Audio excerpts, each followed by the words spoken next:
একদিন তোর সোনার দেহ, একদিন তোর মাটির দেহ, থাকবে না রে হায়। মাটির দেহ মাটির মাঝে মিশবে রে ধুলাই। কিসের টাকা কিসের করি তোর, কিসের বাহাদুরি, সঙ্গে তোমার কেউ যাবে না, পুরুষ কিংবা নারী। নদী পথে নৌকা চালাও ওহে মাঝি ভাই। বেলা ডুবার আগে আগে আমি ওপার যেতে চাই। ডুবে গেলে বেলার আর ওঠে না, ভেঙ্গে গেলে মেলার আর জমে না। মা দরুদ জাহা গয়র খোদায়ার নাদারি, জুজুয়াত খোদা গয়রে হিসিকার নাদারি। চাঁদপুর যুব সমাজের উদ্যোগে একদিন ব্যাপী ঐতিহাসিক তাফসিরুল কোরআন ওয়াজ মাহফিলের আজকের সুযোগ্য সম্মানিত সভাপতি সাহেব, উলামায়ে কেরাম, মুরব্বিয়ানে জাওয়াম, সমবয়স্ক বন্ধুতুল্য যুবক ভাইরা, পর্দার আড়ালের মা ও ভগ্নীরা, আবারও একবার সালাম জানাচ্ছি। আশা করছি সকলে সালামের জবাবটুকু দিবেন। আসসালামু আলাইকুম ওয়া রাহমাতুল্লাহি ওয়া বারাকাতুহু।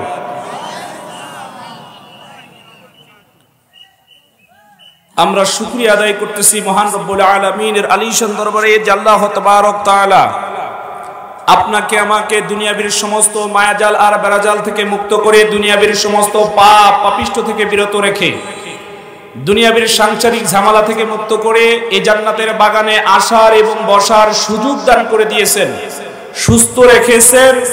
এজন্য জবান ছেড়ে দিয়ে আল্লাহর দেওয়া শক্তি দিয়ে বুকের শক্তিটা মুখের কাছে এনে আওয়াজ দিয়ে পড়ছি আলহামদুলিল্লাহ।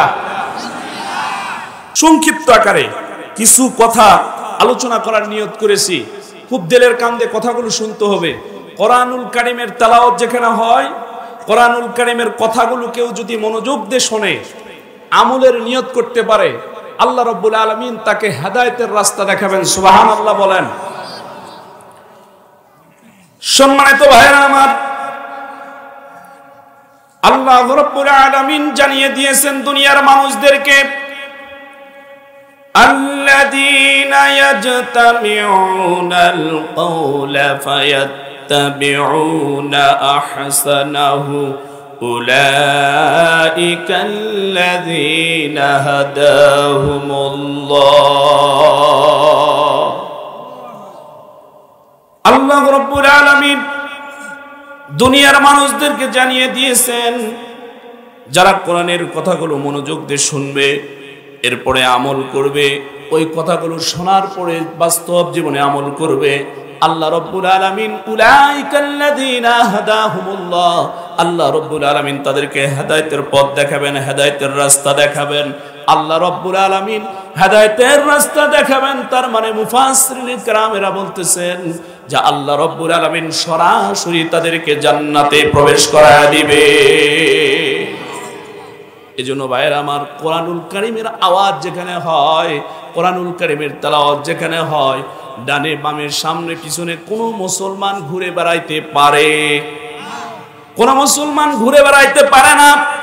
আমার বন্ধুগণ, আখিরি জামানার পয়গম্বর জনাবে মুহাম্মদুর রাসূলুল্লাহ সাল্লাল্লাহু আলাইহি ওয়াসাল্লাম, আখিরি জামানার পয়গম্বর, তার নিজের বাড়িতে কোরআনুল কারীমের তেলাওয়াত করতেছিলেন। আল্লাহর নবী নিজের বাড়িতে তার জবান দিয়ে আল্লাহর কালাম তেলাওয়াত করতেছিলেন। আর মুসলমান নবীজির তেলাওয়াত এত মধুর ছিল, এত মধুর ছিল, এত মিষ্টি ছিল। আখিরি জামানার পয়গম্বর কোরআনুল কারীমের তেলাওয়াতটা করতেছিলেন। এমন তো অবস্থায় কিছু সংখ্যক মদিনার মক্কার কিছু সংখ্যক অমুসলিম কাফের, আবু জেহেলের নেতৃত্বে যারা নেতা মানে আবু জেহেলকে নেতা মানে যারা মক্কায় ঘোরাফেরা করত, তারা নবীজির ওই বাড়ির পার্শ্ব দিয়ে যাচ্ছিল।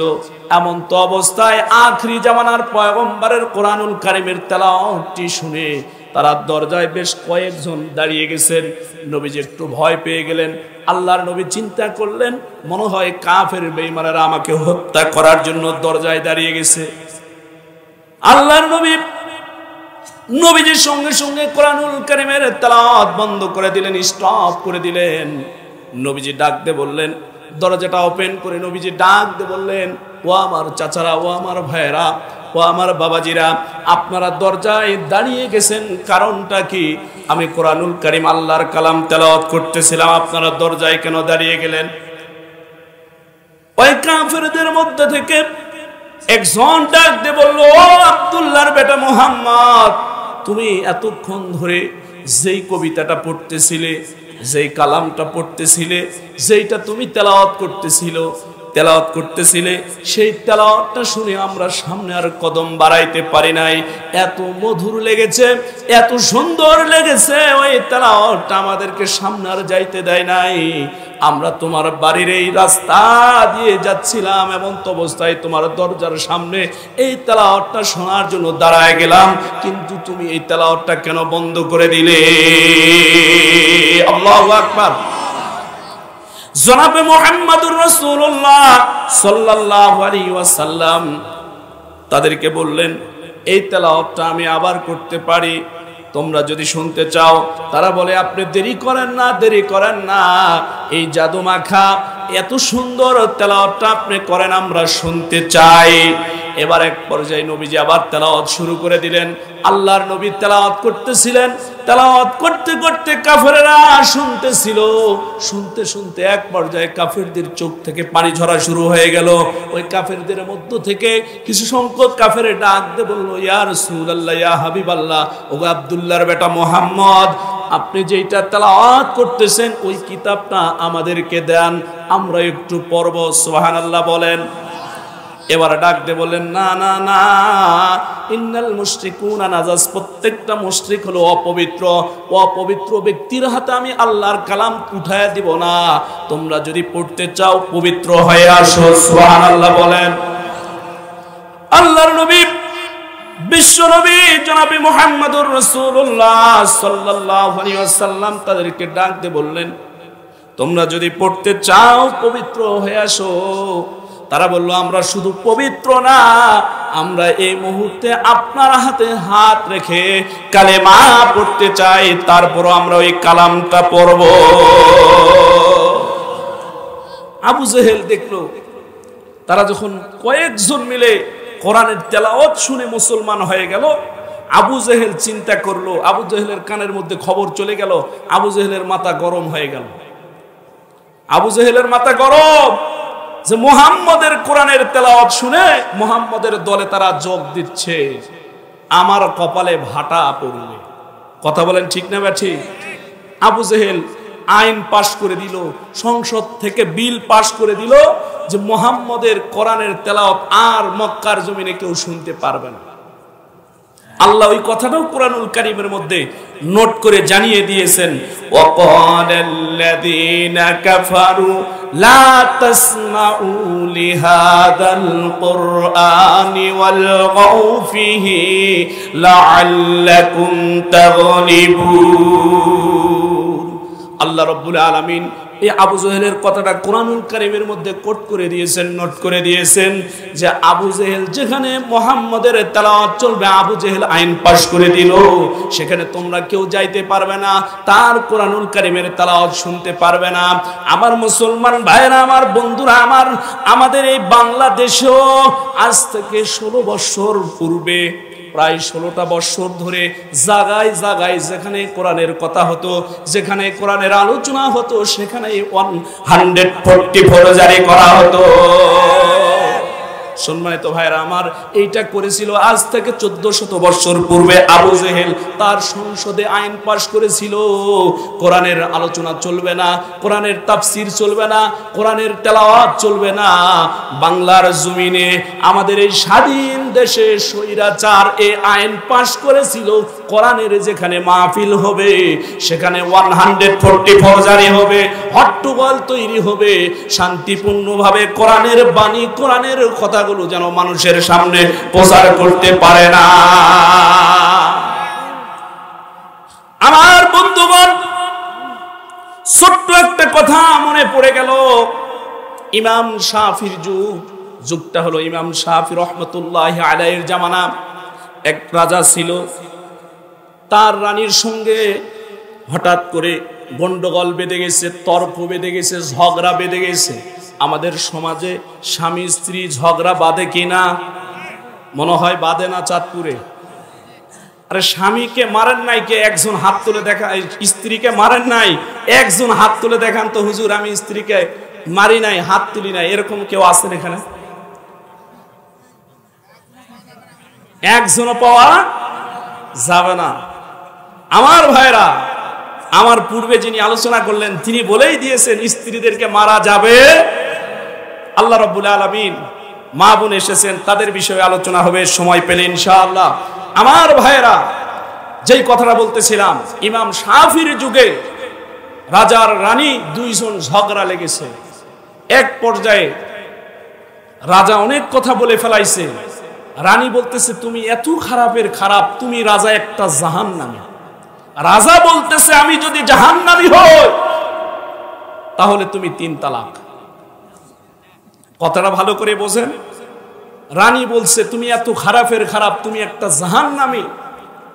আর রাজা বলতেছে আমি যদি জাহান্নামী হই তাহলে তুমি কয় তালাক? ভাইরা আমার, 3 তালাক দিয়ে আমরা যারা আছি এখানে, 3 তালাক দিয়ে আমরা পাঠায় দিয়েছি ওই ভারতের জমিনে। ওখানে যায় শাদী হচ্ছে, ওখানে যায় বাসুর হচ্ছে। আমার ভাইরা, আমার মুসলমান বন্ধুগণ, যেই কথাটা বলতেছিলাম, এবার রাজার রানী দুইজনার তর্কে অবস্থায় ঝগড়ায় লিপ্ত হয়ে এমন কথা যখন বলেছে, এখন রাত যখন লেগেছে, সারাদিন গন্ডগোলের পর স্বামী তো চাইবেই স্ত্রীর কাছে যাওয়ার জন্য, স্ত্রীও মনে মনে কিন্তু ঠিকই চায় স্বামীর কাছে যাওয়ার জন্য। আমার বন্ধুগণ, এটা আল্লাহ তাআলার একটা মুহাব্বত, আল্লাহর দেওয়া একটা মুহাব্বত নিয়ামত। সুবহানাল্লাহ বলেন। আমার বন্ধুগণ, আমি যেই কথাটা বলতেছিলাম, বাদশাহ এবার ডাক দিয়ে বলল আমি যদি জাহান্নামী হই তাহলে তুমি 3 তালাক। এবার স্ত্রী মনে মনে চিন্তা করতেছে, হায় হায়, আমি গরিব ঘরের একটা সুন্দরী ফুটফুটে একটা মেয়ে ছিলাম, এই রাজ্যের মধ্যে বাছাই করে যাচাই করে আমাকে রাজা বিয়ে করার কারণে আমি রানী হয়ে গেছি। এখন যদি আমি তালাক হয়ে যাই আমার মূল্য থাকবে না রাজ্যের মধ্যে। হায় হায়, আমার কি হবে? রাজাও আবার দরজাটা খুলে মাঝে মাঝে উকি দেয় আর চিন্তা করে এই রাজ্যের মধ্যে সবচাইতে সুন্দরী যাচাই করে বাছাই করে পছন্দ করে তাকে রানী করে ঘরে এনেছিলাম, যদি সে তালাক হয়ে যায় তাহলে অন্য এর কাছে চলে যাবে, হয়তো অন্যের ঘর সংসার করবে, এত সুন্দরী কপালে আমার আর জুটবে। প্রথম স্ত্রী যদি আপনার চলে যায়, দ্বিতীয় স্ত্রী কিন্তু ওই রকম গুণের হয়। অনেকেই বলল না, যারা বলছে তাদের কিন্তু দ্বিতীয় স্ত্রী নেই। আমার বন্ধুগণ, আমার ভাইয়েরা, এবার রানী আর রাজা দুইজনে চিন্তা করতেছে। এক পর্যায়ে ওই দেশের মধ্যে এবার যত সরকারি আলেম ছিল, ওই রাজার যত সরকারি আলেম ছিল, আমাদের বাংলাদেশেও সরকারি আলেম ছিল। আমাদের বাংলাদেশের সরকারি আলেমরা কি করেছে? ঢাকা বাইতুল মুকাররম মসজিদের খতিব ছিল, অথচ আলেমদের ফাঁসির ব্যাপারে তারা শাপলা চত্বরে যায় মিছিল করেছিল। নাস্তিকদের সঙ্গে যায় তারা নেচেছিল, তারা স্লোগান দিয়েছিল, হক্কানি আল্লাহওয়ালা কোরআনের ধারক বাহকের ফাঁসির জন্য তারা যায় সেখানে মিছিলে শামিল হয়েছিল। তারা ছিল সরকারি আলেম। ওই দেশে ওই জামানায় সরকারি যারা আলেম ছিল, বাচ্চা সমস্ত সরকারি আলেমদেরকে একত্রিত করলেন, এক জায়গায় করে বললেন, আমি আমার স্ত্রীকে এমন কথা বলেছি আর আমার স্ত্রী আমাকে এমন কথা বলেছে, এখন আমার স্ত্রীর তালাক হবে কি না? সরকারি আলেমরা এক আলেম আর এক আলেমের কানে বলতেছে, ভাইরে, আমরা যদি বলি এই রাজার স্ত্রী তালাক হয়ে গেছে, তাহলে রাজা আমাদেরকে ফাঁসি দিবে, আর যদি বলি তালাক হয় নাই, তাহলেও আমাদেরকে শুলে চড়াবে। কথা বোঝেন নাই? তাহলে তো রাজা জাহান্নামী। যদি বলি তালাক হয়ে গেছে, তাহলে আমাদেরকে ফাঁসিতে ঝোলাইবে, আর যদি বলি তালাক হয় নাই, আপনি জাহান্নামী, তাহলেও আমাদেরকে কিন্তু শুলেতে চড়াবে, ফাঁসি দিবে, রক্ষা আমাদের নাই। অতএব বুদ্ধি একটাই।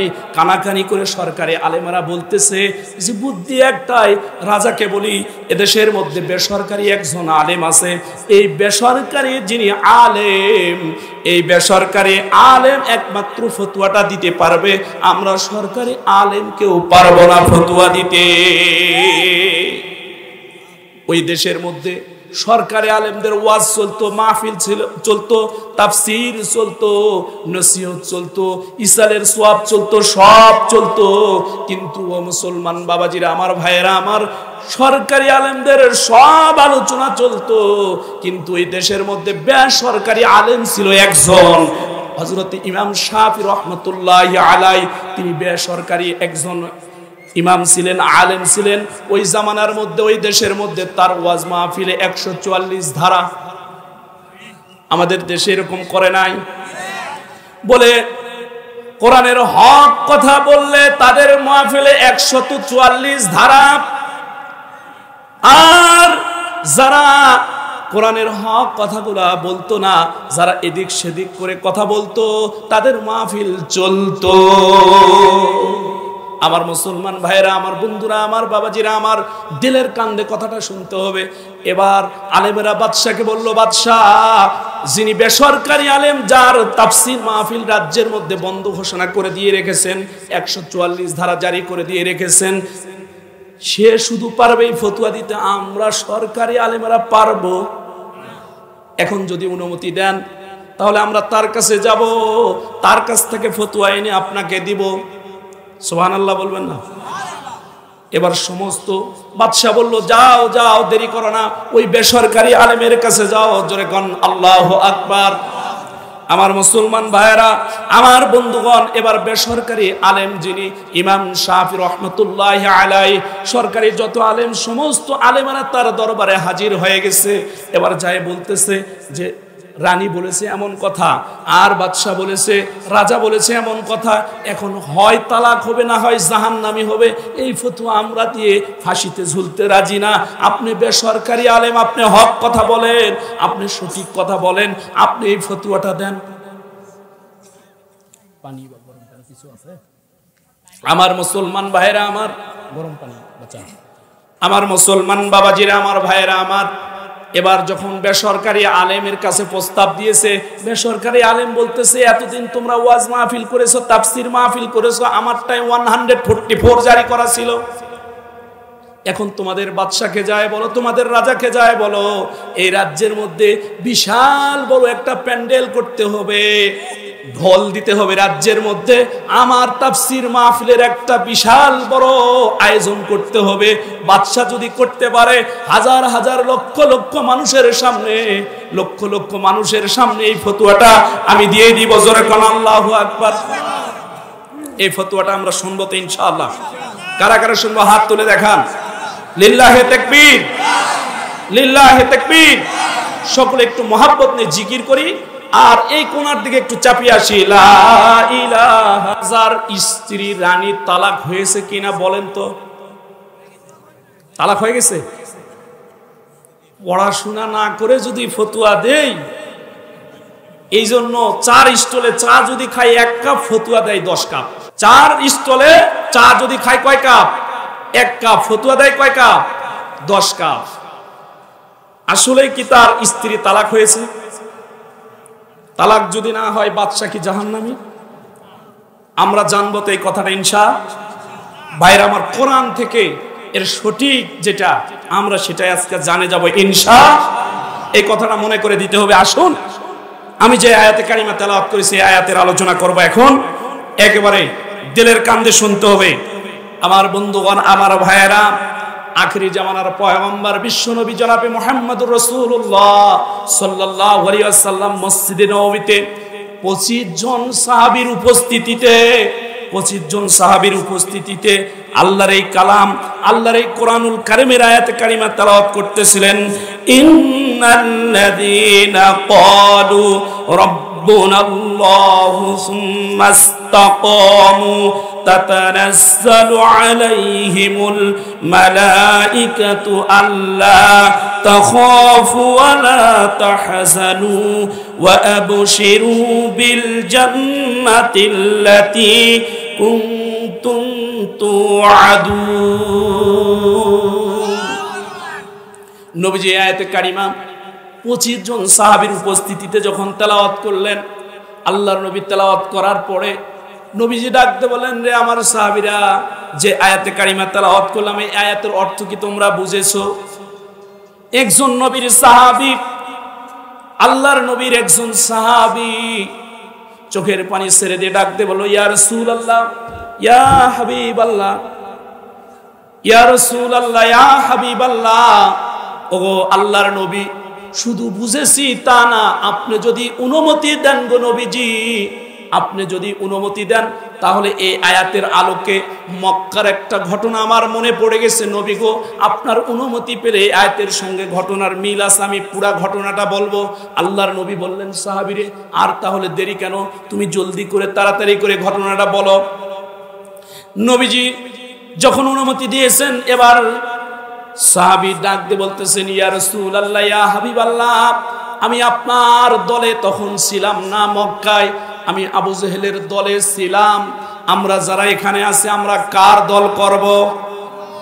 নবীরা কার দল করেছেন? সবাই জোরে বলেন, আমরা কার দল করব? উলাইকা আলা হিসবুল্লাহ, দল করব কার? আমরা আল্লাহর দল করব। নবীরা দল করেছেন কার? ইব্রাহিম নবী দল করেছেন কার? ইব্রাহিম নবী আল্লাহর দল করার কারণে নমরুদ তাকে ষড়যন্ত্র করেছে, তাকে আগুনের মধ্যে নিক্ষেপ করেছে। আমার আপনার নবী আল্লাহর দল করার কারণে নিজের মাতৃভূমি, নিজের জন্মভূমি ছেড়ে মদিনায় হিজরত করে চলে গিয়েছিল। আমার বন্ধুগণ, আমার ভাইয়েরা, সম্মানিত বন্ধুগণ, আমার দিলের কান্দে কথাগুলো শুনতে হবে। আমার ভাইয়েরা, একটুখানি দিলের কান লাগা দেন আমার মুসলমান ভাইয়েরা। সাহাবী এবার বলতেছি, ইয়া রাসূলুল্লাহ, ইয়া হাবিবাল্লাহ, আমি আবু জেহেলের দলের মধ্যে ছিলাম। আমার লিডার ছিল তখন আবু জেহেল, সরকারি দলের লোক ছিল, আর আপনি ছিলেন বিরোধী দল। সরকারি দলের লোক কে ছিল তখন? আবু জেহেল। ইয়া রাসূলুল্লাহ, ইয়া হাবিবাল্লাহ, আবু জেহেল সরকারি দলের লোক ছিল, আমি তার নেতৃত্ব মেনে নিয়ে তার দলে ছিলাম। ইয়া রাসূলুল্লাহ, ইয়া হাবিবাল্লাহ, আপনার একজন সাহাবীকে, কোরআনের আপনার একজন কর্মীকে তারা গ্রেফতার করেছিল। ইয়া রাসূলুল্লাহ, ইয়া হাবিবাল্লাহ, আমি নিজের চোখে আমি দেখেছি তাকে গ্রেফতার করার পরে, ইয়া রাসূলুল্লাহ, ইয়া হাবিবাল্লাহ, তাকে মারতে মারতে রক্তাক্ত করলো। নবী গো, আমি দূর থেকে তাকায় দেখি আপনার ওই কোরআনের কর্মীকে রক্তাক্ত করতেছিল। মারতে মারতে যখন রক্তাক্ত করে দিয়েছে, তাকে যখন ডাক দিয়ে বলা হচ্ছিল, তুমি মুহাম্মদের দল ছাড়বে কিনা বলো, সে ডাক দিয়ে বলতেছে, না না না, মুহাম্মদের দল ছাড়বো না। ইয়া রাসূলুল্লাহ, ইয়া হাবিবাল্লাহ, বর্ণনাকারী বলতেছে, নবী গো, আমি তার দিকে তাকায় তাকায় দেখতেছিলাম, তার চোখে কোনো পানি ছিল না, মুখে মিষ্টি হাসি ছিল। সুবহানাল্লাহ বলবেন না? আগামীকালকে যাই বলিয়েন, জোরে বলেন সুবহানাল্লাহ। বর্ণনাকারী বলতেছেন, ইয়া রাসূলুল্লাহ, ইয়া হাবিবাল্লাহ, আমি তাকায় দেখি তার চোখের মধ্যে কোনো পানি নাই, তার মুখের মধ্যে মিষ্টি হাসি। নবী গো, এক পর্যায়ে আবু জেহেল ডাক দিয়ে বলল, আবু জেহেল বলতেছে, ডাক দে বলতেছে, না না না না না, একে এমনে হবে না, এর জন্য ফাঁসির ব্যবস্থা করো, ফাঁসির ব্যবস্থা করো। ফাঁসির ব্যবস্থা করার জন্য আবু জেহেল সরকারি দলের নেতা, লিডার অর্ডার দিয়েছে। এবার ফাঁসির মঞ্চ তৈরি করা হলো। ফাঁসির মঞ্চ তৈরি করার পরে তাকে ফাঁসি দিবে, এমন তো অবস্থায় ফাঁসির মঞ্চে নিয়ে যায়, তাকে ডাকতে বলতেছে, আল্লাহু মুহাম্মাদুর রাসূলুল্লাহ। আমার মুসলমান ভাইরা, ফাঁসির মঞ্চে নিয়ে যায়। এবার বর্ণনাকারী বলতেছেন, ইয়া রাসূলুল্লাহ, ইয়া হাবিবাল্লাহ। এবার তাকে ফাঁসির মঞ্চে ডাকতে বলা হলো, এখনো সময় আছে, বলো বলো বলো, ওই আল্লাহকে তুমি বাদ দিবা কিনা, মুহাম্মাদের ধর্ম ত্যাগ করবে কিনা। এবার বর্ণনাকারী বলতেছেন, ইয়া রাসূলুল্লাহ, ইয়া হাবিবাল্লাহ, আমি তাকায় দেখি তখনও সে বলতেছে, না না না, যে আল্লাহকে আমি রব হিসাবে স্বীকার করেছি ওই আল্লাহকে আমি বাদ দিব না। জোরে কোন সুবহানাল্লাহ। আল্লাহ রাব্বুল আলামিন বলতেছেন, ইন্নাল্লাযীনা ক্বালু রাব্বুনাল্লাহু সুম্মাস্তাকামু। জোরে কোন আল্লাহু আকবার। আল্লাহ রাব্বুল আলামিন বলতেছেন, নিশ্চয় যারা বলবে আল্লাহ আমার রব, আমাদের রবকে, ইন্নাল্লাযীনা ক্বালু রাব্বুনাল্লাহু সুম্মাস্তাকামু, নিশ্চয় যারা বলবে আল্লাহ আমাদের রব, এই কথার উপর যারা ইস্তেকামাত থাকবে, এই কথার উপর যারা অটল থাকবে। আমার বন্ধুগণ, এবার আল্লাহর নবীর সাহাবী বর্ণনা করতেছেন, ইয়া রাসূলুল্লাহ, ইয়া হাবিবাল্লাহ, ওগো আল্লাহর নবী, আমি তাকায় দেখতেছি ওই ফাঁসির স্টেজে, তার চেহারার দিকে তাকায় দেখি তার চোখে কোনো পানি নাই, মুখে মিষ্টি হাসি। আমার বন্ধুগণ, আমার ভাইয়েরা, এবার তাকে ফাঁসির টুপিটা পরে দেওয়া হলো। দেওয়ার পরে বলতেছে, এখন তুমি আল্লাহকে ভুলে যাবে কিনা বলো। সে বলতেছে, না না না, আমি আল্লাহকে ভুলে যাব, মুহাম্মদের দল ছাড়বো না। এবার বর্ণনাকারী বলতেছেন, ইয়া রাসূলুল্লাহ, ইয়া হাবিবাল্লাহ, ওগো আল্লাহর নবী, নবী গো, আমি তাকায় দেখি ওই সরকারি দলের লোকেরা তার ডান হাতের উপরে একটা কোপ মারলো, ডান হাতটা কেটে জমিনে পড়ে গেল। নবী গো, আমি তখনও তাকায় দেখি তার চোখে কোনো পানি নাই, মুখে মিষ্টি হাসি। আমার মুসলমান ভাইরা, আমার বন্ধুগণ, আমার ভাইরা, বর্ণনাকারী বলতেছেন, ইয়া রাসূলুল্লাহ, ইয়া হাবিবাল্লাহ, নবী গো, এরপরে দেখি রক্তাক্ত হয়ে গেল পুরা স্টেজটা, পুরা মঞ্চটা, ফাঁসির মঞ্চের এরিয়াটা রক্তাক্ত হয়ে গেল। এরপরে আবার তাকে বলল, তুমি আল্লাহকে ভুলে যাবে কিনা, মুহাম্মদের দল ত্যাগ করবে কিনা। সে বলতেছে, না না না, আমি মুহাম্মদের দল ত্যাগ করব না। এবার বর্ণনাকারী বলতেছে, ইয়া রাসূলুল্লাহ, আমি দূর থেকে তাকায় দেখতেছি তার এবার বাম হাতে একটা আঘাত করলো, বাম হাতটা দেহ থেকে আলাদা হয়ে গেল। নবীকে রক্তাক্ত হয়ে গেল, পুরা জায়গাটা রক্তে ভিজে গেল। আমার মুসলমান ভাইয়েরা, আমার বন্ধুগণ, আমার সে জানতো যে আল্লাহর দল যদি আমি করি, আমি দুনিয়ার মধ্যে শুধু নয়, আখিরাতেও আমি শ্রেষ্ঠ। আল্লাহ রাব্বুল আলামিন এই কাফের বেঈমানেরা, নাস্তিকেরা, আবু জেহেলের দলের লোকেরা যদিও আমাকে ভালো না বাসে, আমাকে ভালোবাসবেন কে? ইন্নাল্লাহা ইউহিব্বুল্লাযীনা ইউকাতিলুনা ফী সাবিলিহি সাফফান কাআন্নাহুম বুনয়ানুম মারসুস। সীসা ঢালা প্রাচীরের মতো সারিবদ্ধ হয়ে, দলবদ্ধ হয়ে কেউ যদি আল্লাহর রাস্তায় সংগ্রাম করে, লড়াই করে, আল্লাহ রাব্বুল আলামিন তাদেরকে সবচাইতে বেশি ভালোবাসে। আল্লাহর নবীর সাহাবী বর্ণনা করতেছেন, ইয়া রাসূলুল্লাহ, ইয়া হাবিবাল্লাহ, এক পর্যায়ে নবী গো, আমি তাকায় দেখি, ইয়া রাসূলুল্লাহ, ইয়া হাবিবাল্লাহ, তাকায় দেখি তার ডান হাত কেটে নেওয়া হয়েছে, বাম হাত কেটে নেওয়া হয়েছে। এরপরও দেখি তার মুখে মিষ্টি মিষ্টি হাসি। সুবহানাল্লাহ। আমার মুসলমান ভাইরা, আমার আরে কথা বলতে বলতে কথা মনে পড়ে গেল, হযরতে জুবাইর রাদিয়াল্লাহু তাআলা আনহু ইসলাম গ্রহণ করার কারণে, আল্লাহকে আল্লাহ হিসাবে, রব হিসাবে মানার কারণে, এই কথার উপর ইস্তেকামাত থাকার কারণে তার নিজের মা তাকে ডাক দিয়ে বলতেছে, বেটারে তুমি ইসলাম ছাড়বে কিনা বলো। হযরত জুবাইর বলতেছে, না মা না, আমি ইসলাম ছাড়ব না, এক কদমও পিছপা হব না, মুহাম্মদের দল ত্যাগ করব না, মুহাম্মদকে আমি বাদ দিয়ে থাকতে পারবো না, মুহাম্মদের আল্লাহকে আমি বাদ দিতে পারবো না।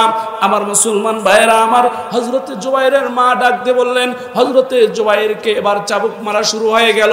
হযরতে জুবাইর কাঁদতেছে আর মালিককে বলতেছে, মালিক আমাকে চাবুকের আঘাত করতেছে, এতে কোনো আমার আফসোস নাই, আমাকে চাবুক মারতেছে এতে কোনো দুঃখ নাই, কিন্তু দুঃখ হলো একটাই গো মালিক, আমার নিজের জন্মদাতা আমার মা, আমার জনম দুঃখিনী মা আমার সামনে দাঁড়িয়ে আছে, আমার চাচা দাঁড়িয়ে আছে, আমাকে কাফের বেঈমানেরা, আবু জেহেলের এর আন্ডা গুন্ডা, আবু জেহেলের লিডার আবু জেহেল অর্ডার দিয়েছে আর আমাকে চাবুকের আঘাত করতেছে।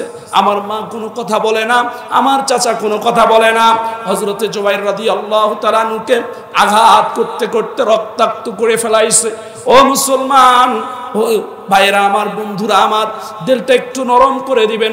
আল্লাহর নবীর সাহাবীর উপর স্টিম রোলার চালাইতে চালাইতে চালাইতে চালাইতে তাকে যখন এক পর্যায়ে রক্তাক্ত করে জমিনে শোয়া দেওয়া হয়েছে, কিছু সংখ্যক কাফেরেরা তাকে দেখবেন যখন কোনো মানুষ বিষ পান করে অথবা গলা রশি দিয়ে যখন মারা যায়, তখন একটা তালাইয়ের উপর তাকে শোয়া দেওয়া হয় পোস্টমর্টম করার জন্য, লাশটা কাটার জন্য। এক পর্যায়ে আল্লাহর নবীর এই সাহাবীকে তালাইয়ের উপর শুয়ে দেওয়া হলো, দেওয়ার পরে তাকে মুড়ে দেওয়া হলো। এক পর্যায়ে মুড়ে দেওয়ার পরে, কাপড় দিয়ে মুড়ে দেওয়ার পরে মাথার দিকেও মুড়ে একেবারে বন্ধ করে দিয়েছে, পায়ের দিকে ধোয়া দেওয়া শুরু করে দিয়েছে। ধোয়া দিতে দিতে এক পর্যায়ে তাকে ডাকতে বলতেছে, তুমি আল্লাহকে ভুলে যাবে কিনা, মুহাম্মদের দল ত্যাগ করবে কিনা। সে ডাকতে বলতেছে, না না না, আমি জীবন দিব তবু আল্লাহকে ভুলবো না, আল্লাহকে রব হিসাবে মেনেছি, আমি আল্লাহকে কখনোই ভুলে যাব না, মুহাম্মদের দল ত্যাগ করব না। আমার মুসলমান ভাইরা আমার, বন্ধুরা আমার, বাবাজিরা আমার, এবার আল্লাহর নবীর এই সাহাবী এবার তালাইয়ের উপর শোয়া, তাকে মুড়ে দেওয়া হয়েছে, পায়ের দিক থেকে ধোয়া দেওয়া হয়েছে। ধোয়া দেওয়ার এক পর্যায়ে তাকে পিছন দিক থেকে ওই তালায়ে আগুন লেগে দেওয়া হয়েছে। তার রক্তগুলা গলে গলে, চর্বিগুলা গলে গলে তার রক্ত বন্ধ হয়ে গেছে। তার শরীর থেকে শুধুমাত্র হাড় ছিল, তার শরীরে কোনো গোশত ছিল না। আরে মুসলমান, ইস্তেকামাত আল্লাহকে রব হিসাবে মানার কারণে অটল থাকতে গিয়ে কত কষ্ট করেছে, কত নির্যাতন সহ্য করেছে। আপনি আমি কি করতেছি, আপনি আমি কতটুকু করতেছি। আরে মুসলমান ইমানদার, ওই সাহাবী তার শরীরের যত গোশত ছিল সমস্ত গোশতগুলা খসে গেছে, তার শরীরে হাড্ডি আছে, রক্তে রঞ্জিত হয়ে গেছে। এবার তারা মনে করেছে কাফেরেরা যে সে হয়তো মারা গেছে, তাকে ফেলায় রেখে চলে আসছে। সে চোখ দুটা বের করে আসমানের দিকে তাকায় আরশের মালিককে ডাকতে বলতেছে, ও আরশের মালিক, আল্লাহু আকবার, ও আরশের মালিক আল্লাহ, আমার কি হবে উপায়, আমার কি হবে উপায়। ইসলামের জন্য, কোরআনের জন্য, নবীর জন্য আল্লাহ গো, আপনাকে রব হিসেবে মেনে নেওয়ার কারণে এই কাফেরেরা আমাকে যেই নির্যাতন করলো, শুধুমাত্র এখন আমার প্রাণ পাখিটা আছে, আমি যদি মারা যাই, আরশের মালিক আমি আপনার কাছে কি পাবো। এই কথা বলতে বলতে চোখের পানিগুলো ছেড়ে দিয়েছেন। এমন তো অবস্থায়, বন্ধুগণ আমার, ভাইয়েরা আমার, এমন তো অবস্থায় আল্লাহর নবীর দুইজন সাহাবী ওই পথ দিয়ে যাওয়ার সময় দেখতেছেন নবীজির এই সাহাবী পড়ে আছে, তালাই দিয়ে মোড়ানো নবীর সাহাবী ওই জায়গাতে পড়ে আছে। আল্লাহর নবীর ওই দুইজন সাহাবী দেখার সঙ্গে সঙ্গে দুইজন ধরে আল্লাহর নবীর কাছে হাজির করে দিয়েছেন। নবীজির কাছে যখন হাজির করে দিয়েছেন, আল্লাহর নবী দেখে চোখের পানি ধরে রাখতে পারলেন না। আল্লাহর নবী, তার চোখ থেকে পানিটা নবীর অজান্তেই পড়ে গেল। নবীজি কাঁদতে কাঁদতে কাঁদতে কাঁদতে ডাক দিয়ে বলল, রে আমার সাহাবী, তুমি ইসলামের জন্য, কোরআনের জন্য, আল্লাহর জন্য যেই কষ্ট করেছো এর বিনিময়ে তুমি কি চাও? সাহাবী ডাকতে বললেন, ইয়া রাসূলুল্লাহ, ইয়া হাবিবাল্লাহ, এর বদলায় আমি তেমন কিছু চাই না গো নবীজি।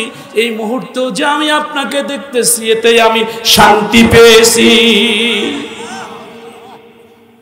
নবীজি ডাকতে বললেন, রে আমার সাহাবী, তুমি শুনে নাও, জেনে নাও, তুমি শুনে নাও, তুমি জেনে নাও, আমি নবীকে যেই জান্নাত দেওয়া হবে, আমি নবীকে যেই জান্নাত দেওয়া হবে সেই জান্নাতে আল্লাহ রাব্বুল আলামিন তোমাকেও দান করে দিবে। আমার মুসলমান ভাইরা আমার, এই আয়াতে কারিমার মধ্যে আল্লাহ রাব্বুল আলামিন বলতেছেন, ক্বালু রাব্বুনাল্লাহু সুম্মা ইসতাকামু, যারা আল্লাহকে রব হিসাবে স্বীকার করবে, এই কথার উপরে যারা ইস্তেকামাত থাকবে, অটল থাকবে, আল্লাহ রাব্বুল আলামিন এরপরে বলতেছেন, তাতানাজ্জালু আলাইহিমুল মালাইকাতু, আল্লাহ রাব্বুল আলামিন তাদের কাছে ফেরেশতা নাজিল করে দিবেন। আল্লাহ তাখাফু ওয়া লা তাহজানু, ফেরেশতা এসে তাদেরকে বলবে, আল্লাহ তাখাফু ওয়া লা তাহজানু, তোমাদের কোনো ভয় নাই, তোমাদের কোনো চিন্তা নাই। জোরে কোন আল্লাহু আকবার। তোমাদের কোনো ভয় নাই, তোমাদের কোনো চিন্তাও নাই। আল্লাহ রাব্বুল আলামিন এরপরে বলতেছেন, ওয়া আবশিরু বিল জান্নাহ। জোরে কোন আল্লাহু আকবার। আল্লাহর ফেরেশতারা আসে, আল্লাহর ফেরেশতারা আসে ওই ব্যক্তির কাছে, ওই বান্দা বান্দির কাছে আসে বলবে, ও আল্লাহর বান্দা, ও আল্লাহর বান্দি, তোমার জন্য আল্লাহর জান্নাত তৈরি,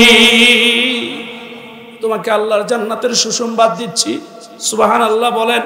সম্মানিত ভাইরা আমার, বন্ধুরা আমার, আমি যে কথাটা আপনাদেরকে বলতেছিলাম, আমরা যতই ঝড় আসুক, যতই তুফান আসুক, যতই স্টিম রোলার চলুক, যতই নির্যাতন হোক না কেন, আমাদেরকে যতই বাধা দেওয়া হোক না কেন, আমরা আল্লাহকে রব হিসাবে মেনেছি। আমরা এর পিছপা হব? আমরা পিছপা হব? আমার বন্ধুগণ, আমার ভাইরা আমার, আজকে বাংলার জমিনে আজকে তাকায়া দেখেন, আজ থেকে মাত্র কয়েক বছর আগে আল্লাহর ওলিদেরকে জেলখানার মধ্যে বন্দি করে রাখা হয়েছিল। তাদেরকে ডেকে বলা হয়েছিল যে আপনারা যদি এটা বাদ দেন, কোরআনের কথা বলা যদি বাদ দেন, কোরআনের আলোচনা করা যদি বাদ দেন, আপনাদেরকে যা চাইবেন, আসন চাইলে আসন দেওয়া হইবে, আপনাদেরকে মুক্তি দেওয়া হইবে, আপনাদেরকে রাজপ্রসাদ, রাজকীয় আপনাদেরকে বাড়ি করে দেওয়া হবে, গাড়ি দেওয়া হবে। তাদেরকে নানান প্রলোভন দিয়েছিলেন, কিন্তু আল্লাহর ওলিরা নির্যাতন সহ্য করেছেন, এক একজন জান দিয়েছেন, মাল শেষ করেছেন। আমার বন্ধুগণ, তবুও তারা মাথা নত করে নাই। আল্লাহকে রব হিসেবে মেনে নেওয়ার কারণে তারা মাথা নত করেন। এই জন্য বন্ধুগণ আমার, যতই স্টিম রোলার আসুক না কেন, আবারও সামনের দিকে যতই ঝড় আসুক না কেন, যতই বাধা আসুক না কেন, আমরা কোরআন থেকে সরে যাব। কোরআনকে আমরা সংসদে দেখতে চাই। কারা কারা চাই? দুই হাত তুলে তাকবীর দেই। বলে না, ও নামাজ পড়ে, ও এখনো মিথ্যা বলে, ও নামাজ পড়ে সুদ খায়, নামাজ পড়ে ঘুষ খায়, নামাজ পড়ে এখনো পাপের সঙ্গে জড়িয়ে আছে। হুজুর, আমি আর নামাজ পড়ে করব কি? এরকম বলে কি না? আবার এমনও নামাজি আছে, আহারে আফসোস, নামাজের মধ্যে এই যে মোবাইল ফোন একটা এসেছে, হাতে হাতে এখন মোবাইল ফোন। সেদিন দেখতেছি এক মুসল্লি, বাস্তব কথা বলতেছি, নামাজের সময় সবাই নামাজ পড়তেছে, নিয়ত বেঁধেছে। ওই মুসল্লি নামাজের নিয়ত বাঁধা অবস্থায় ফোন বেজে উঠছে, ফোন ধরে বলতেছে আমি নামাজে আছি। পার্শ্বের যারা ছিল তাদেরও নামাজ ভঙ্গ। আমার ভাইয়েরা, এমন বর্তমান অবস্থা, এমন পরিস্থিতি, আমরা যারা মুসলমান আছি, আজকে নামাজ কেমনে পড়ব, নামাজ কেমনে আমরা সহিভাবে আদায় করব, কেমনে নামাজ পড়লে নামাজটা কবুল হবে, আমরা সেই জ্ঞান অর্জন করি। কিন্তু কিয়ামতের ময়দানে আগে আল্লাহ রাব্বুল আলামিন জিজ্ঞাসা করবে না, বান্দা তোমার মাহফিল চলতেছিল, মাহফিল শোনো নাই কেন? আল্লাহ বলবে না, বান্দা আগে বলবে না, পরে বলবে যে বান্দা তোমাকে মাল দিয়েছিলাম, যাকাত দাও নাই কেন? বান্দা তোমাকে সম্পদ দিয়েছিলাম, শরীরের সুস্থতা দিয়েছিলাম, তুমি হজ করো নাই কেন? এটা আগে বলবে না। আল্লাহ রাব্বুল আলামিন আগে কি বলবেন? আগে বলবেন যে বান্দা তুমি দুনিয়াতে থাকা অবস্থায় নামাজ পড়ো নাই কেন? আমরা এই উত্তর যদি দিতে চাই 5 ওয়াক্ত নামাজ পড়তে হবে, রাজি আছি তো ইনশাআল্লাহ? আমার বন্ধুগণ, কিছু ভাইয়েরা বলে যে হুজুর নামাজ যদি না পড়ি, নামাজ পড়ে করব কি, নামাজ পড়ে তো ভালো হতে পারতেছি না, অথচ আল্লাহ বলতেছেন ইন্নাস সালাতা তানহা আনিল ফাহশাই ওয়াল মুনকার।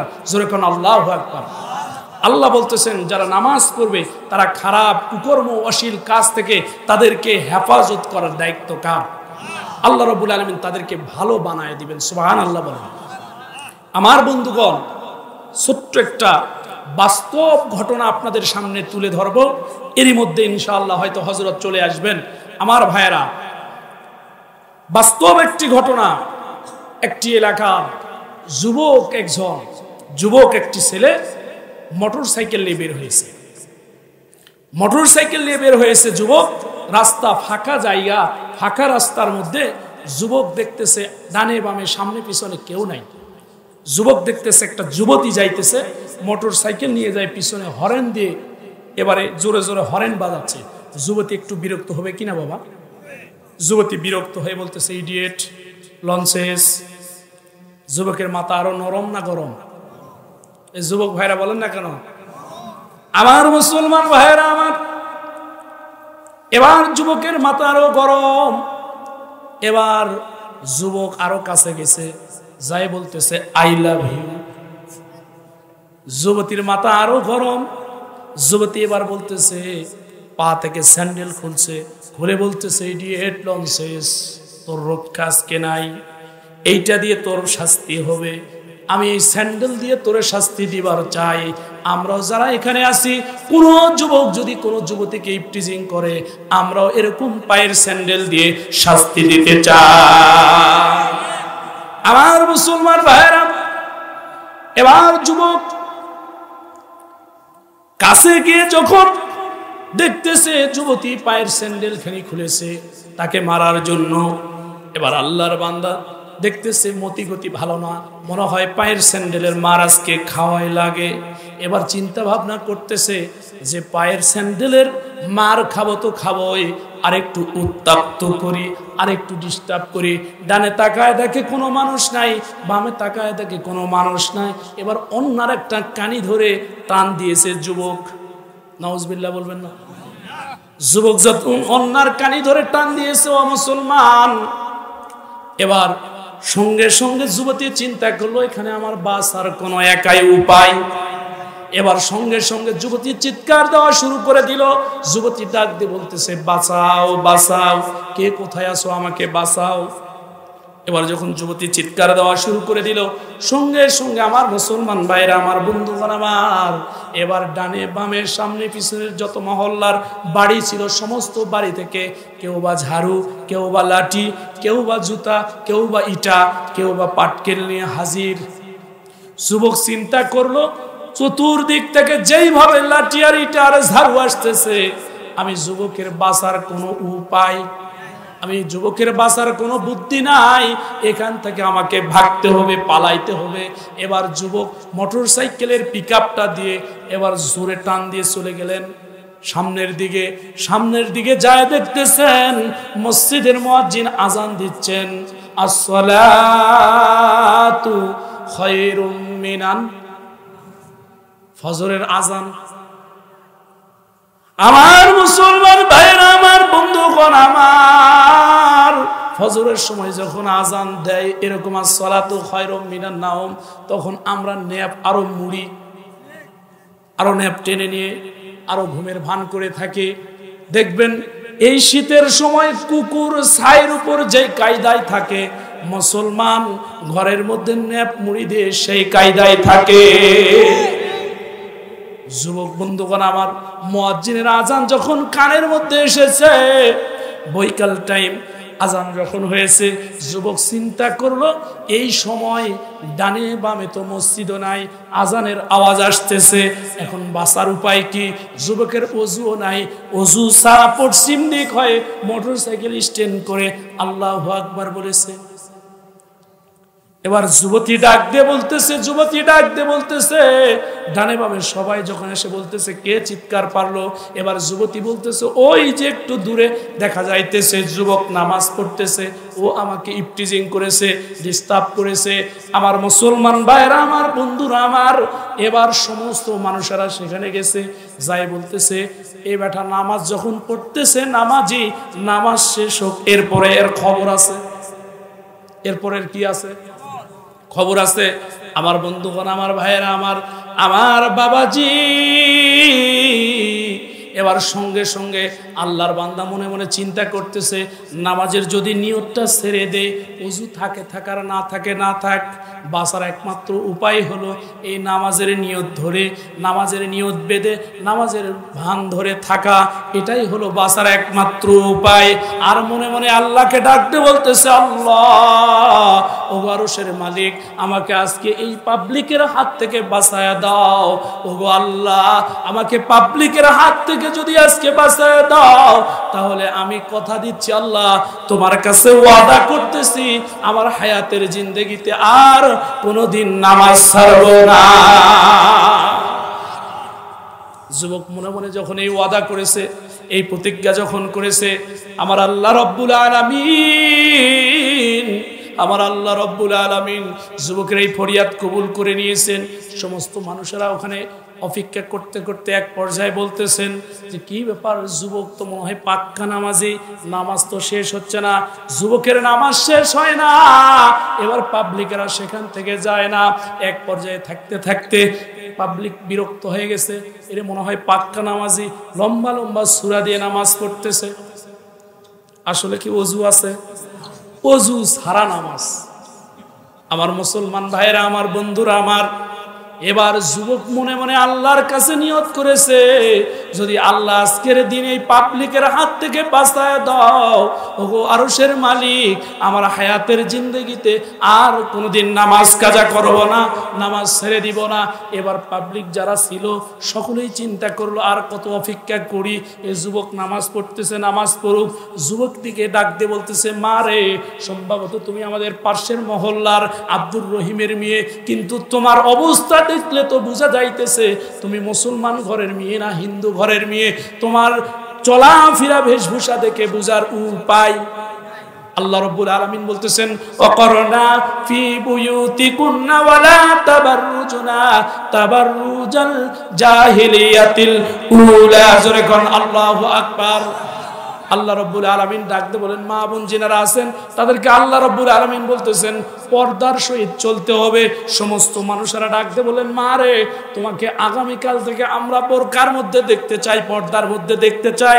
তাহলে তোমাকে কেউ ইফটিজিং করবে না, কেউ তোমাকে শীষ ফুটাবে না, কেউ তোমার অন্যার কানি ধরে আর টান দিবে। তোমাকে পর্দার সহিত চলতে হবে, তুমি থাকো, আমরা গেলাম। পাবলিক যদি চলে যায়, বলুন তো ওই যুবতী ওই জায়গায় থাকবে ভাই?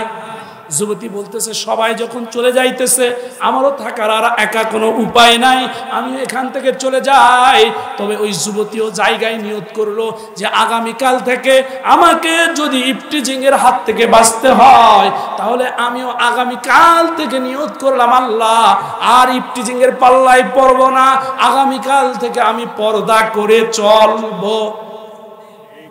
যুবতী যখন নিয়ত করছে, আজকের এই প্যান্ডেলের ডানে বামে হয়তো কোথাও মা বোন যিনারা আছেন, মা বোনেরা যারা এসেছেন, আপনারা যদি নিয়ত করেন, ওগো মা, ওগো বোন, আপনি যদি নিয়ত করেন এই দুনিয়ার জমিনে আপনি যদি ইজ্জতের সাথে চলাফেরা করতে চান, আল্লাহর বিধান পর্দা আপনি মেনে নেন, আল্লাহর বিধান পর্দা যদি মেনে নিয়ে চলতে পারে, এই জমিনে আল্লাহ রাব্বুল আলামিন মা বোনদের সম্মান ইজ্জত আরো বাড়ায় দিবে। আমার বন্ধুগণ, আমার ভাইয়েরা, কথাগুলো দিলের কান দিয়ে শুনতে হবে। আমার ভাইয়েরা, যুবক এবার যখন মানুষের কোনো সারা শব্দ আর নাই, সব মানুষ চলে গেছে, যুবতীও চলে গেছে। এবার যুবক আসলে কি নামাজ পড়তেছিল না নামাজের ভান ধরে দাঁড়ায় ছিল?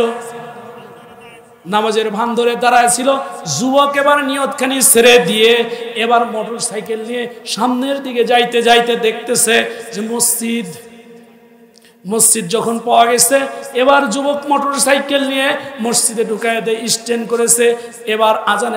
এবার অরিজিনাল আজান হচ্ছে, এবার নামাজ দাঁড়ায় গেছে, ইমাম সাহেব মুসল্লি নামাজের মধ্যে দাঁড়ায় গেছে। এবার যুবক ওযু করে সুন্দর করে ওযু বানায় যুবকে হলা এবার মাওলার কুদরতি কদমে গিয়া সেজদা দিয়ে চোখের পানি ছেড়ে দিয়ে আল্লাহকে ডাক দিয়ে বলতেছে, আল্লাহ ওগো আল্লাহ, নামাজের ভান ধরে থেকে ওযুবিহীন নামাজে দাঁড়ায় থাকার কারণে পাবলিকের হাত থেকে আল্লাহ তুমি আমাকে বাঁচায় দিতে যদি পারো, ওগো আল্লাহ 100% আমার বিশ্বাস, ওগো মাওলায়ে কারীম, ওই কঠিন জাহান্নামের আগুন থেকেও তুমি আমাকে বাঁচায় দিবে। আল্লাহ আমি আজকে কথা দিলাম, তোমার কুদরতি কদমে সেজদা দিয়ে ওয়াদা দিলাম, আমার জীবনে আর কোনোদিন আমি নামাজ ছাড়ব না। 5 ওয়াক্ত নামাজ পড়লে ভালো বানায় দিবেন কে? যুবক ভালো হয়েছে কিনা? আমার বন্ধুগণ, আমার ভাইয়েরা, আসুন যে কথাটা বলতেছিলাম, আল্লাহর নবীর সাহাবী মনে আছে আপনাদের ফাঁসির মঞ্চে? আমার বন্ধুগণ, আমার ভাইয়েরা, আল্লাহর নবীর সাহাবী ফাঁসির মঞ্চে আছে। এবার কালো টুপি পরায় দিয়েছে, তাকে ফাঁসি দেওয়া হবে, রশিটা গলার মধ্যে পরায় দিয়েছে। বর্ণনাকারী বলতেছে, ইয়া রাসূলুল্লাহ, ইয়া হাবিবাল্লাহ, ও আল্লাহর নবী, আমি দূর থেকে তাকায় দেখি গলার মধ্যে রশি, কিন্তু আপনার দলের কর্মীর মুখের মধ্যে মিষ্টি হাসি, চোখের মধ্যে কোনো পানি নাই। ইয়া রাসূলুল্লাহ, তার একটা নয়, তার দুইটা হাত কেটে নেওয়া হয়েছে। এক পর্যায়ে আমি তাকায় দেখি, ইয়া রাসূলুল্লাহ, ইয়া হাবিবাল্লাহ, তার 2টা পা কেটে নেওয়া হলো। আল্লাহু আকবার। 2টা পা কেটে নেওয়া হয়েছে। ইয়া রাসূলুল্লাহ, ইয়া হাবিবাল্লাহ, তার পা 2টা কেটে নেওয়া হলো, তার হাত 2টা কেটে নেওয়া হলো। ইয়া রাসূলুল্লাহ, ইয়া হাবিবাল্লাহ, নবী গো, আমি এক পর্যায়ে তাকায় দেখি, এরপরে আবু জেহেলের নেতৃত্বে তাকে ডাক দিয়ে বলা হচ্ছে, এখনো সময় আছে, তোমার হাত আমরা উন্নত মানের চিকিৎসা দিয়ে ঠিক করে দিব, ভালো করে দিব, তোমার পা আমরা উন্নত মানের ট্রিটমেন্ট দিয়ে ভালো করে দিব, এখনো সময় আছে, বলো বলো বলো, তুমি আল্লাহকে ভুলে যাবে কিনা? তুমি আল্লাহর নবী মুহাম্মদ, আব্দুল্লাহর বেটা মুহাম্মদকে ভুলে যাবে কিনা বলো। আল্লাহর নবীর সাহাবী ডাক দিয়ে বলতেছে, ইয়া রাসূলুল্লাহ, ইয়া হাবিবাল্লাহ, আমি তাকা দেখি আপনার দলের কর্মী কোরআনের কর্মী ডাক দিয়ে বলতেছে, না গো না, আমার যদি প্রাণ পাখিটাও তোমরা নিয়ে নাও, তবু আমি আল্লাহর দল বাদ দিব না। কিন্তু বন্ধুগণ, আমার ভাইয়েরা আমার, আজকে আমরা যারা এখানে আছি, অথচ এরকম যদি নির্যাতনের কথা বলা হয়, এরকম স্টিম রোলারের কথা যদি বলা হয়, বর্ণনা করা হয়, তাহলে দেখবেন আমার বন্ধুগণ, আমার ভাইয়েরা আমার দিকে তাকান, আমার বন্ধুগণ, দেখবেন তারা এরকম নির্যাতন যেই দলের মধ্যে আছে, ওই দলে যাইতে রাজি। যেই দলের স্টিম রোলার চলে, ওই দলে যাইতে রাজি নাই। কিন্তু আল্লাহ রাব্বুল আলামিন বলেন, যেই দলে নির্যাতন আছে, রাসূলের দল, ওই দল নির্যাতিত হয়েছে, সাহাবীদের দলে নির্যাতিত হয়েছে, উলামায়ে কেরামের দল নির্যাতিত হয়েছে। আপনিও যদি কোরআনের পক্ষে আসেন, কোরআনের দলে আসেন, ইসলামের দলে আসেন, ইসলামের ছায়াতলে আসেন, আপনাকেও নির্যাতন স্বীকার করতে হবে। আমার মুসলমান ভাইয়ের আমার, কিন্তু যেই দলে নির্যাতন আছে, ওই দলে আমরা যাইতে রাজি। কিন্তু নবীজির মসজিদে নবী থেকে একটু দূরে একজন মহিলা সাহাবিনী ছিল। তার ছোট্ট একটা 6 বৎসরের বালক ছিল। 6 বৎসরের এই ছোট্ট বালক সারাদিন দেখতেছে মা কান্না করতেছে, রান্না বাড়ি কিছুই করেন নাই, সারাদিন কান্না করতেছে মা। সারাদিনের মধ্যে 2টা খাজুর দিয়েছে। আবার যখন রাত হয়ে গেছে, রাতের বেলাও কান্নাকাটি করতেছে। মা শুধু কান্নাকাটি করে, খাবার কোনো রান্না বান্না করে নাই। সন্তানটা ডাক দিয়ে বলতেছে, মা গো মা, তুমি কেন কান্নাকাটি করতেছো গো মা? ও মা, তুমি কেন কান্না করতেছো?